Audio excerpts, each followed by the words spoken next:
오늘 저는 요한복음 12장 23절 26절의 말씀을 가지고 거기 한번 따라하겠습니다. 역설로 가르치는 복음의 능력. 역설로 가르치는 복음의 능력. 이러한 제목으로 은혜의 말씀을 나누고자 합니다. 가시고기를 잘 아실 겁니다. 가시고기의 산란기는 4월에서 8월인데요. 수컷은 산란기가 되면 몸색이 흑청색으로 변화되며 물풀 등을 이용해서 둥지를 만들고 암컷을 유인해 알을 낳고 번식합니다. 암컷이 알을 낳고 떠나면 그 위에 수컷이 정자를 뿌려 수정란을 만들고 새끼가 부화해서 독립할 때까지 둥지를 지키고 보호하다가 마지막으로는 자신이 죽어 그 새끼들이 자신의 몸을 먹고 자라도록 하는 희생하는 물고기가 바로 가시고기죠. 그래서 가시고기는 아버지의 사랑, 즉 이 부성의 상징으로 여겨지고 있습니다.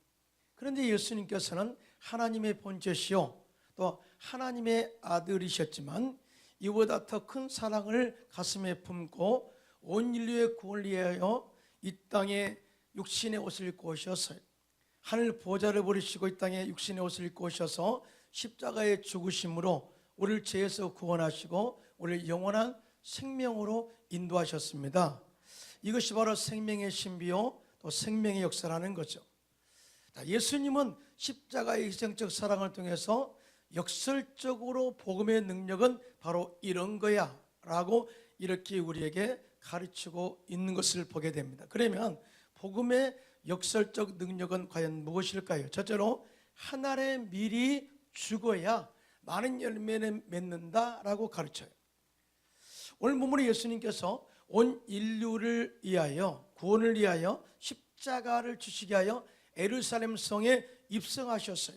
그때 많은 군중이 종려나무 가지를 흔들며 호산나 이스라엘 왕으로 오신 이여 하고 낙이 타고 오신 예수님을 기쁘게 맞이하고 찬양하며 맞이했습니다.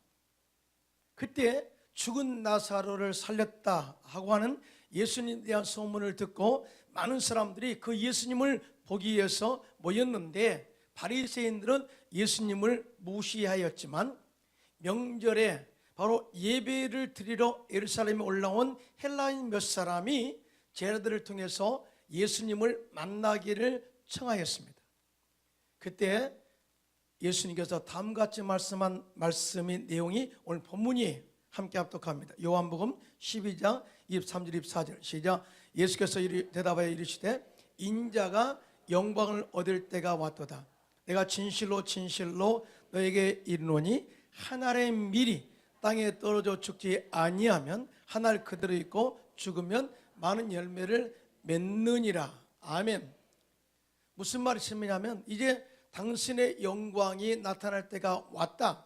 그러면 높임받아야 되잖아요. 그런데 역으로 이렇게 말하죠. 그 영광을 위해서 내가 한 알의 밀알이 될 것이다.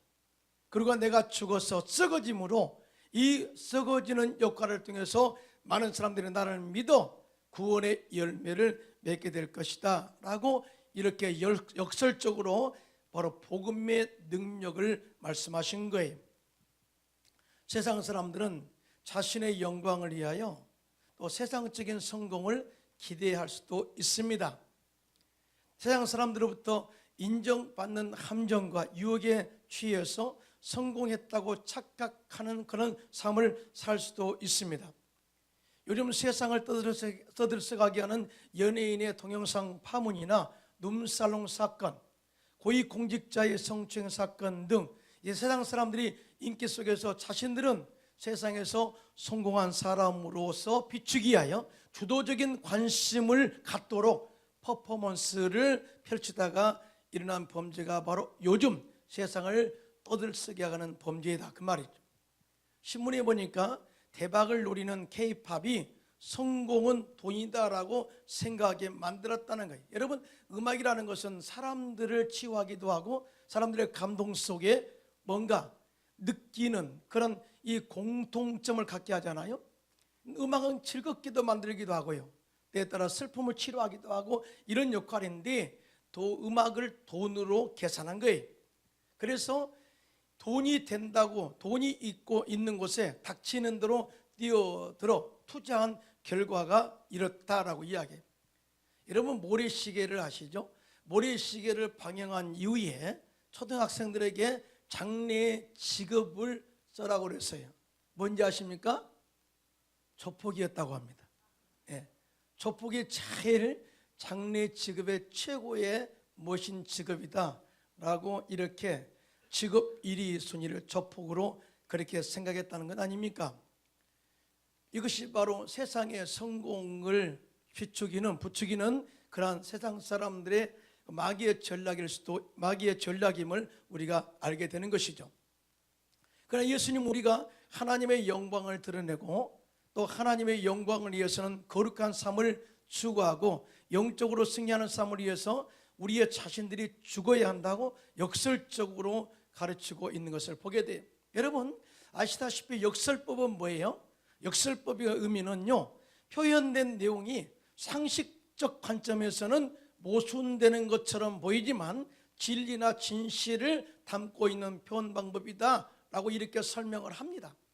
다시 말하면 예수님의 가르침 속에는 인간의 생각하고 추구하는 것과 정반대되는 내용이지만 그 가르침이 진리이고 복음의 능력임을 설명하고 있는 거예요. 여러분 믿으시면 아멘 하시기 바랍니다.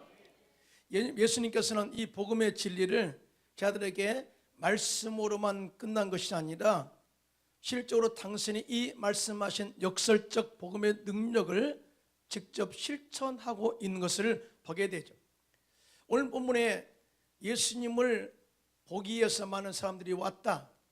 또한 예수님께서 예루살렘 성에 입성하실 때에 호산나 이스라엘 왕으로 오신 이여 라고 맞이하고 찬양했다 라고 하는 것은 세상적 관점에서의 임금과 왕으로 추도하기를 원했어요.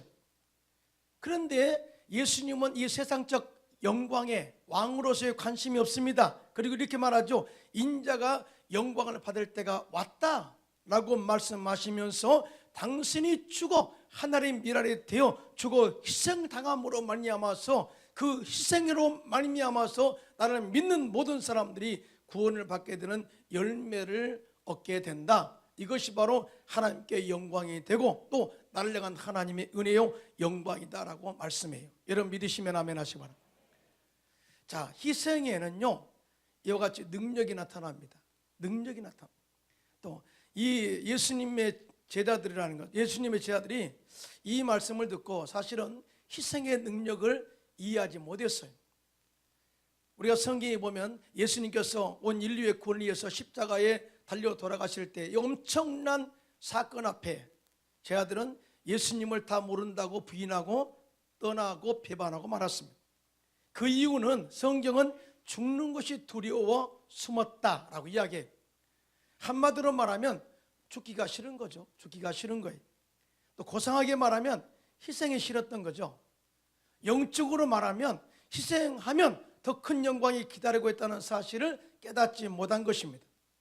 다시 말해서 이 죽음의 가치와 희생의 가치를 모르는 사람들은 아무리 희생을 강요해도 그것을 깨닫지 못하고 그것을 수용하거나 받아들일 수가 없다는 거죠. 그런데 예수님의 제자들은요 후에 그걸 깨달아요. 예수님께서 십자가에 죽으셨다가 부활하신 이후에 제자들을 만납니다. 그리고 성령을 받으라고 말씀하고 성천하시죠. 그리고 그들이 간절히 기도합니다. 하나님 성령의 능력을 부어주십시오. 간절히 기도할 때 오순절 날에 이로부터 성령의 기름 부심이 임하게 돼요. 성령의 불이 강력하게 임하게 됩니다. 그리고 그들이 제일 먼저 깨달은 게 예수님의 십자가의 능력과 가치였어요. 예수님께서 십자가의 죽으심으로 온 인류를 구원하셨고 부활하심으로 말미암아 사망 권세를 이기시고 그를 믿는 자에게 영원한 영생의 생명을 줬다는 사실을 깨달았어요. 이게 십자가의 능력의 가치를 깨달은 것이죠. 자, 예수님을 죽을 만치 싫어했던 그 사람들이 성령 받고 나서 십자가의 능력과 가치를 깨달은 이후에는 누구의 강요에 의해서가 아니라 스스로 자발적으로 예루살렘 시내에 나가서 예수 그리스도의 죽으심과 부활하심을 전할 때 그 결과 그날에 3,000명이 회개하고 주께로 돌아왔습니다. 믿으시면 아멘. 그 다음날 베드로와 요한이 기도하러 성전에 올라가다가 나면서부터 못 걷는 자를 나사렛 예수 이름으로 고쳐버렸어요. 그 일로 많은 사람들이 솔로몬 행각에 모이고 그날에 구원받은 수가 5,000명이나 되었습니다. 그런데 문제는 다음에 일어나죠. 이 대제사장 안나스와 그의 문족들이 모여서 베드로와 요한을 붙잡습니다. 그리고 도무지 예수의 이름으로 아무 말도 예수 이름으로 가르치지도 말고 말하지도 말라 이렇게 말하자 베드로와 요한이 오히려 담대하게 그들에게 이렇게 말합니다. 하나님 앞에서 너희의 말을 듣는 것이 하나님의 말씀은 듣는 것보다 옳은가 판단하라. 우리는 보고 들은 것을 말하지 아니할 수 없다. 하나님께 이렇게 영광을 돌렸어요. 여러분, 그 전에 베드로와 요한의 모습과 예수님의 십자가의 능력과 가치를 깨닫고 안 이후에 그들의 행동은 완전히 달라졌죠. 죽음은 죽으리라 하고 복음을 전했고요, 희생의 가치를 알고 희생한 각오로 복음을 전하고 있는 모습을 보게 되죠. 대제사장 문중이 그들을 어떻게 처벌할 그런 이 방법을 찾지 못하고 풀려 놓아 주었습니다. 그때 그들이 풀려난 제자들이 이렇게 기도해요. 사도행전 4장 29절로 31절입니다. 시작. 주여 이제도 그들의 위협함을 굽어 보시옵고 또 종들로 하여금 담대히 하나님의 말씀을 전하게 하여 주시오며 손을 내밀어 병을 낫게 하시옵고 표적과 기사가 거룩한 종 예수 이름으로 이루어지게 하옵소서 하더라. 빌리기를 다음에 모인 곳이 진동하더니 우리가 다 성령에 충만하여 담대히 하나님 말씀을 전하니라. 아멘. 그러니까 베드로와 요한이 이렇게 담대하게 희생을 각오하고 복음을 전하는 그 능력은 뭐냐? 바로 십자가의 가치, 십자가의 구원의 능력의 가치를 깨달았기 때문이라는 거죠. 그러므로 우리들도 마찬가지입니다. 우리가 신앙생활할 때 예수님께서 십자가에 죽으셨다가 마귀를 멸하시고 우리의 모든 죄를 사하시고 저주를 끊으시고 우리의 질병을 치료하시고 영원한 생명을 주신 그 십자가의 가치의 능력을 안다면 이 복음을 전하지 않고서는 견딜 수 없는 은혜를 우리가 체험하게 된다는 거예요. 크게 하면 아멘 할까요? 존경받는 부자들이란 책이 있어요. 우리나라에서는 부자들이 존경을 받는 것이 아니고 볼팔매질을 받고 있죠. 근데 이 책은 미국 사람들의 이야기를 다룬 겁니다. 존경받는 부자들, 워런 버핏이나 빌 게이츠나 이 정말 세계에서 10위권에 든 사람들이 존경을 받아요. 그런데 그 책에 핵심적으로 이런 이야기는 부제로 이렇게 말합니다. 미국을 이끄는 힘은 기부와 자선이다. 미국을 이끄는 힘은 기부와 자선이다. 이렇게 말하면서 그 책의 21세기 가장 명예로운 직업은 레인메이커다라고 이야기해요. 레인메이커 처음 들어보잖아요. 그렇죠? 레인메이커라는 말은 글자 그대로 영어로 레인, 비죠. 비. 가수 비가 아니고요. 비 그냥. 레인. 그 다음에 메이커는 만드는 사람이죠. 즉 레인메이커는 비를 만드는 사람이에요. 한번 들어보시기 바랍니다. 해가 쨍쨍 내리쬐는 더운 날에 한 줄기의 시원한 소나기가 그리워질 때 아니면 계속되는 가뭄 속에서 땅에 타들어갈 때 가장 필요한 것, 그것은 바로 비를 만들고 뿌려주는 존재일 것입니다. 물론 과학적인 관점에서 이 땅에 이른 비와 느린 비를 적당한 때에 내리셔서 열매를 맺도록 주관하시는 분은 전능하신 하나님 한 분밖에 없습니다. 크게 아멘 합시다. 그래서 이스라엘 백성들은 오직 하나님의 전능하심을 믿고 의지해서 적당한 때 이른 비와 늦은 비를 내려달라고 기도했던 것을 보게 되죠. 그런데 레인메이커의 의미는 또 다른 관점에서 요즘 사용하고 있어요. 세상 메마른 땅에 단비를 뿌리는 레인메이커는, 세상에서의 레인메이커는 자선 사업가를 통칭하는 언어로 쓰인다라고 이야기합니다. 그런데 자선 사업가 그러면 왠지 어마어마한 기부를 해야 인정받는 느낌이 들잖아요. 그렇죠? 요즘 뭐 1억 기부한 사람들 명단을 따라 관리하더라고요. 이 정도로 자선 사업가 그러면 엄청난 기부를 떠올리게 되죠. 그런데 레인메이커는 훨씬 가깝게 느껴지게 하는 단어가 된다라고 이야기를 하고 있습니다. 왜냐하면 비를 만드는 사람이라고 하면 큰 비를 내릴 수도 있겠지만 가늘게 내려오는 보슬비를 떠올릴 수도 있어요. 이슬비에 옷 젖는다 말 있죠. 그만큼 이슬비가 보슬보슬 내리지만 그러나 그만큼 사람들을 적시는 영향력이 있다는 거죠.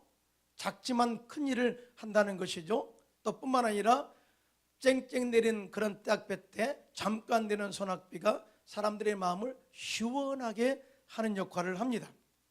자, 이 비는 언제 어느 때든 그 조건에 맞게 조금씩 십시일반의 정신으로 할 수 있고 간헐적으로 할 수 있습니다. 그야말로 가볍게 부담 없이 즐겁게 나누고 돕는 존재가 바로 현 시대의 레인메이커다라고 이야기를 해요. 자, 그러면 제가 실적으로 이 음악 세계에서 레인메이커 역할을 한번 예를 하나 들겠습니다. 예를 들면 오페라의 발생지는 이탈리아이고 밀라노와 로마는 오페라의 본고장이라고 할 수 있죠. 하지만 요즘에는 뉴욕이 세계 오페라의 중심지가 되었습니다. 그 이유가 뭐냐? 재정에 쪼달리는 이탈리아에서, 즉 밀라노와 로마에서는 한 해에 서너 편의 신작 오페라를 구경하기가 힘들지만 뉴욕 메트로폴리탄 오페라 극장에서는 한 시즌에 20여 편의 오페라를 동시에 올린다고 합니다. 그 이유가 바로 오페라를 사랑하고 오페라를 발전시키기를 원한 이 오페라의 가치를 알고 돕는 레인메이커가 있기 때문이라고 이야기를 하고 있어요.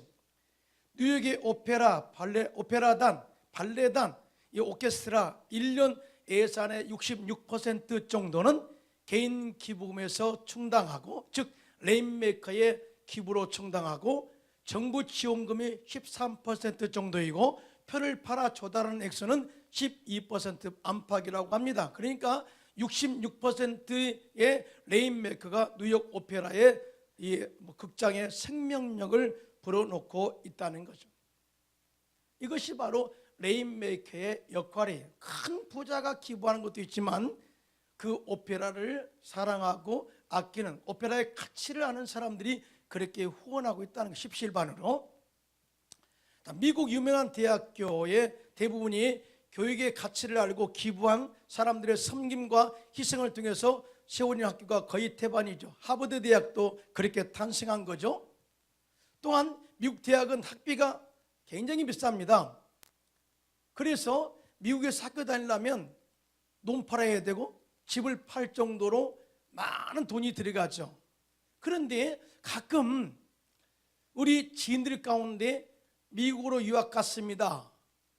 그러면 그 많은 돈을 어떻게 지불해요? 그래, 장학생으로 갔습니다. 장학생. 이 장학금 제도가 참 많이 잘 되어 있어요. 그래서 이 장학금 역시 미국의 많은 기부자들, 즉 레인메이커들의 후원을 통해서 만들어진 혜택인데요. 그래서 돈이 없어도 재능이 있고 학업이 우수한 사람들이 이러한 레인메이커의 후원과 섬김을 통해서 그들의 꿈을 펼치고 이뤄가고 있다. 이것이 바로 미국 사회다라고 이야기해요. 또한 요즘은 비영리 단체인 NGO에서도 상류층에 있으면서도 명예롭게 활동한 분들이 참 많이 있어요. 그 중에 지미 카터 전 대통령 NGO 헤비타트를 만들어서 사랑의 집짓기에 동참하고 그 가치를 알고 있는 사람들을 이끌어내고 행복하게 헌신하도록 또 동기부여를 하고 있는 것을 보게 됩니다. 자, 제가 음악 분야에서 레인메이커, 학교 분야에서 레인메이커, 그 다음에 NGO 분야에서 레인메이커의 활동에 대해서 이야기를 했어요. 자, 이 레인메이커의 신분은 상류층일 수도 있고 평범한 사람일 수도 있고 우리들이 될 수도 있습니다. 그러나 그들은 사회와 단체를 위하여 희생하는 데에는 공통점이 있다는 거죠. 공통점. 그분들은 이렇게 말합니다. 비영리 분야에서 일하는 것은 보수의 문제가 아니라 가치의 문제다라고 말했어요. 가치의 문제. 정말 이 가치를 안다면 봉사하는 것 너무나 기쁘다는 거죠. 내가 이 가치를 알고 봉사하기 때문에 기쁘고 너무나 정말 명예롭게 생각하고 정말 자존감을 가지고 봉사합니다, 희생합니다, 이렇게 헌신을 기쁘게 고백했다는 거죠. 저는 우리 교회 재능기부 봉사자들을 사랑하고 축복하고 존경합니다. 할렐루야. 여러분들의 성가대원으로 봉사하고 또 교사로 봉사하고 남녀선교 회원으로 봉사하고 교구 구역장 지역장으로 봉사하고 또 보이지 않는 곳에서 희생으로 복음을 전하여 주고하는 사람들을 구원하는 일을 기쁘게 행복하게 봉사하는 것은 복음의 가치를 알고 있기 때문이라고 저는 믿습니다. 너뿐만 아니라 여러분들도 오늘 하나님께 나와 예배 드리고 있는데요, 이것을 영적으로 서비스라고 말합니다. 봉사예요. 하나님께 나와 예배하는 거 봉사입니다. 왜 그래요? 바로 십자가의 은혜와 가치, 구원의 가치를 알고 있기 때문에 이 자리에 나와서 예배하고 하나님을 찬양하며 은혜를 받게 되는 것입니다. 할렐루야. 이 영적인 이 깊은 가치의 은혜를 절대 잊지 마시고 영원히 여러분 삶 가운데 넘쳐나기를 예수님의 이름으로 축원합니다. 둘째로 이 역설로 가르치는 복음의 능력은 나를 버리고 하나님을 받아들이면 그 안에 생명이 있고 축복이 다가온다는 것을 가르칩니다. 믿으시면 아멘. 오늘 본문에 예수님께서 요한복음 12장 25절 26절 시작. 자기의 생명을 사랑하는 자는 잃어버릴 것이요 이 세상에서 자기의 생명을 미워하는 자는 영생하도록 보존하리라. 사람이 나를 섬기려면 나를 따르라. 나 있는 곳에 나를 섬기는 자도 거기 있으리니 사람이 나를 섬기면 내 아버지께서 그를 귀히 여기시리라. 아멘. 이 말씀에 주는 의미가 이렇습니다. 나의 자아를 내려놓고 나의 아집을 내려놓고 나의 옛사람의 생각을 내려놓고 하나님의 생각과 뜻을 받아들여 그 말씀대로 살면 그 안에 생명이 있게 되고 영원한 하나님의 약속된 축복을 받게 되고 존귀하게 쓰임받게 된다라고 약속하고 있습니다. 믿으시면 아멘. 신앙의 승패는 아주 단순한 진리에서 시작돼요. 단순한 진리는 뭘까요? 믿으면 구원받는다. 믿으면 되는 거거든요. 자, 이것을 이렇게 말씀하시죠.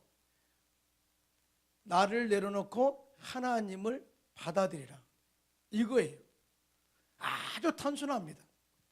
여러분, 제사장들 또 사두개인들 바리새인들 서기관들이 이 땅에 메시아로 오신 예수님을 거부합니다. 절대 받아들이지 않았습니다.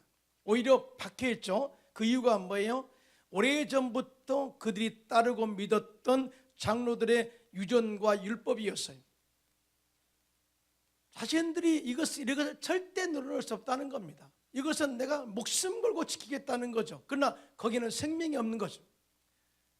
이 생명이 없는 곳에 집착했고요, 정말 이 땅의 생명으로 생명의 본체로 예수님을 받아들이지 않았어요. 그래서 이 세상의 탐욕으로 인하여 세상의 주권을 주도하기 위해서 내놓지 못한 자신의 자아나 고집이 있는 사람은 생명이 들어올 그런 틈이 없는 거예요. 복음이 들어올 틈이 없는 거예요. 그래서 하나님께서는 우리들을 하나님의 축복의 그릇으로, 영광스러운 그릇으로 사용하기 위해서 우리 안에 생각과 자아를 제거하시기 위해서 고난과 시험이라는 도구를 사용하셔서 우리를 연단하신 것을 보게 됩니다. 사도 바울이 예수님을 만난 이후에 많은 연단을 거치게 됩니다. 그리고 자신의 자아를 다 내려놓죠. 그리고 세상에서 있었던 존경, 또 나름대로 자기가 쌓은 어떤 영적인 스펙들, 이런 모든 것들을 다 예수님을 위해서 배설물로 여긴다라고 다 내려놨고요. 또 나는 날마다 죽는다 고백했고요. 내게 사는 것이 그리스도니 죽는 것도 유익함이라고 빌립보서 1장 20절에 고백하고 있어요. 뭐냐면은 예수가 들어오니까 모든 것이 다 있다는 거죠.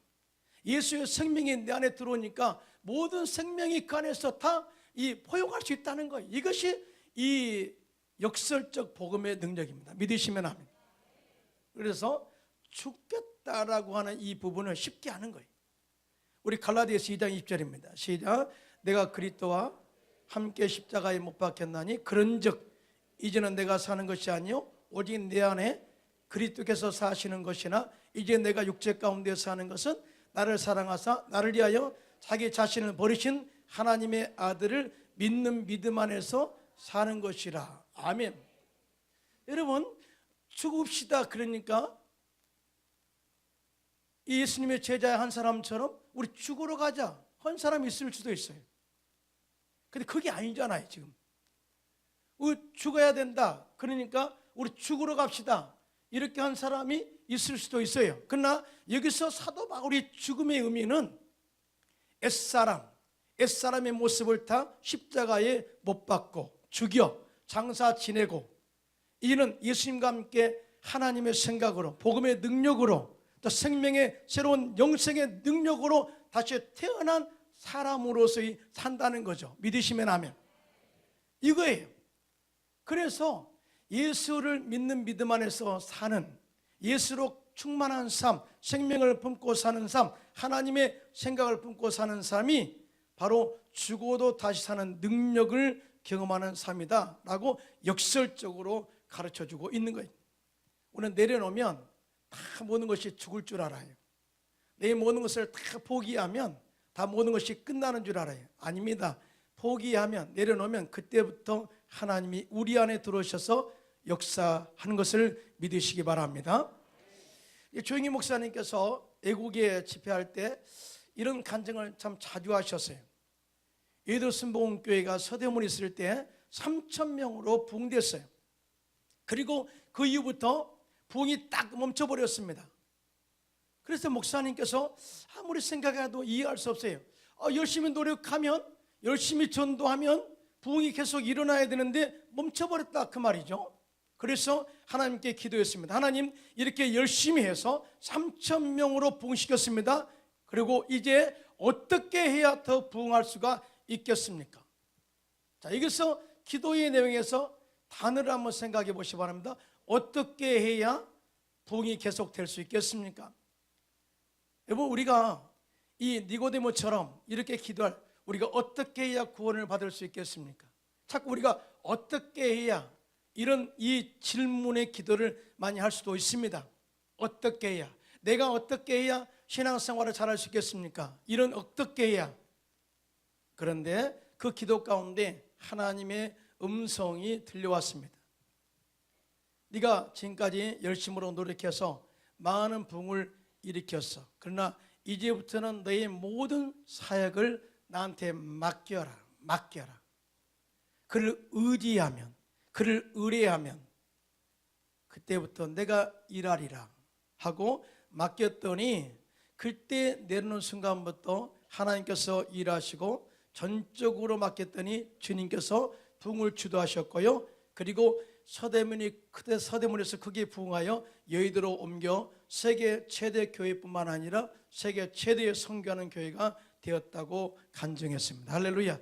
내려놔야, 내가 어떻게 하는 것이 중요한 것이 아니라 내 것을 내려놔야 하나님이 우리 안에 들어오셔서 그때부터 일하시고 주도적으로 하나님의 뜻대로 이끌어 가시고 생명력을 불어넣으시고 그 가운데 놀라운 기적을 일으켜 줄 줄로 믿습니다.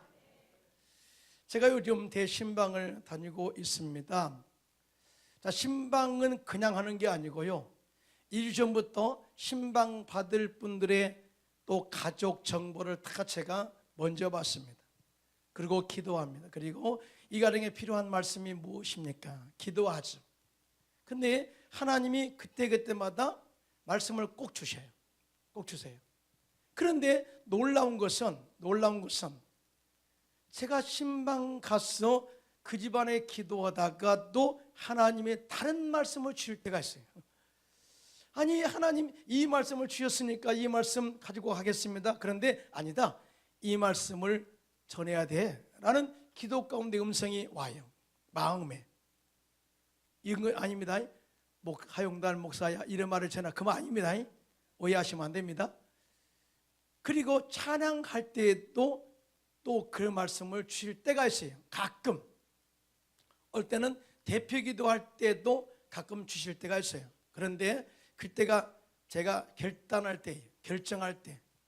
그때 내가 준비했던 것을 다 내려놓고 하나님이 중간에 주시는 말씀을 그대로 받아들여서 접목하여 하나님의 말씀을 가정에 선포하면 정확하게 그 가정에 문제에 합당한 말씀을 주셔요. 그 다음에 하나님 가정을 회복시키시고 은혜로 충만하게 하신 것을 보았습니다. 우리가 내려놓을 때 하나님이 일하시고 하나님의 생명력을 불어넣으시고 역사한다는 사실을 절대 믿으시고 정말 하나님이 말씀하십니다. 내려놓아라. 그럴 때 과감하게 담대하게 내려놓는 용기가 있기를 예수님의 이름으로 축원합니다.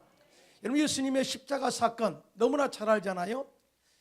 마귀는 노막 군병을 통해서 예수님을 잡았습니다. 그리고 십자가에 매달아 죽였습니다. 아마 이렇게 쾌재를 질렀을지 몰라요. 이제 너는 끝났어.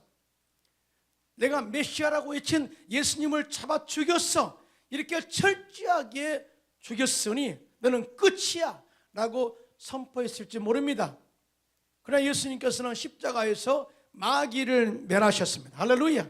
또 마귀의 정사와 권세를 무력화하고 조롱거로 삼으시고 십자가로 다 대승리를 이루었습니다. 다 이루었다 선포하신 것이죠.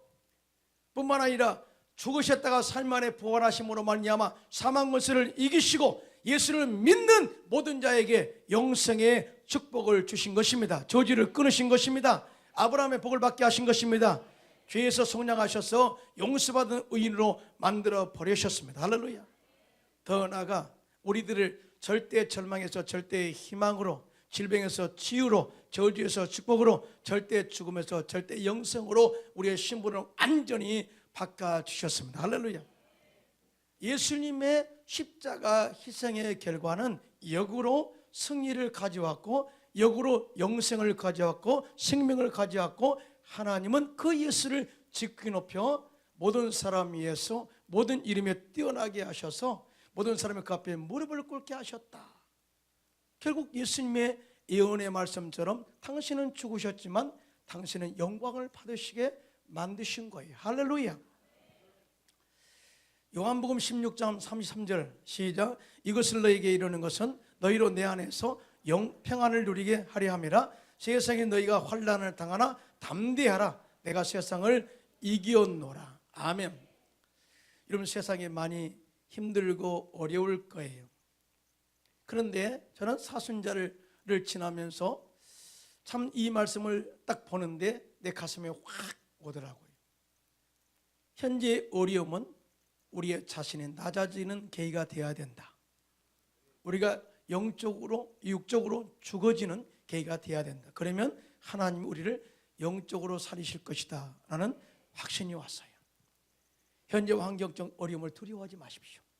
또한 우리가 죽는 것도 두려워하지 마십시오.